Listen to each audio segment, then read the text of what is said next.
Well, hello, it's good of you to join us again today. Now, as Timothy says in 2 Timothy chapter 3 and verses 1 to 4, there will be terrible times in the last days. People will be lovers of themselves, lovers of money, boastful, proud, abusive, disobedient to their parents, ungrateful, unholy, without love, unforgiving, slanderous, without self-control, brutal, not lovers of the good, treacherous, rash, conceited, lovers of pleasure rather than lovers of God. And we are living in these days. And they are difficult days in which to live as a Christian.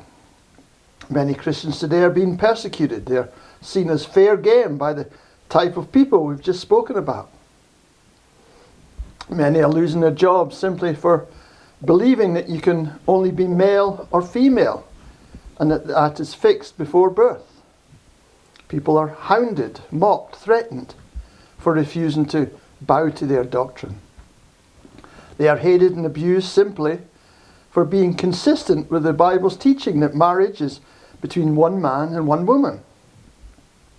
And so we are living in tough times, in evil days that are only going to get worse.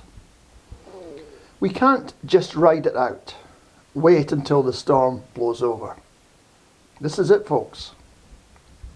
Now, of course, there are seasons in your life. Ecclesiastes 3 verse 1 says there's a time for everything and a season for every activity under heaven. Some of you are in difficult seasons, busy seasons when all it seems you can do is just try and get by. Just try and survive to get through it. Life is hard. And you need to know two things. Number one, the season you are in will come to an end. If you're having a particularly challenging time, it will get better. The storm will pass.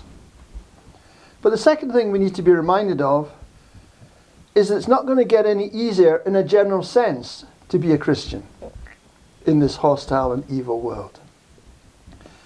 And so if you wait until your life is so much better and you've got much more uninterrupted time on your hands, then I'm afraid you're going to wait forever.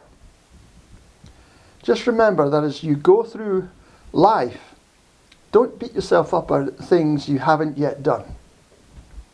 But at the same time, you can't put it all off forever. In 2 Timothy chapter 3, Paul is instructing his young disciple Timothy. Number one, of the godless world in which they find themselves. Number two, how he has sought to live his life. And number three, as to what Timothy needs to do to live a godly life.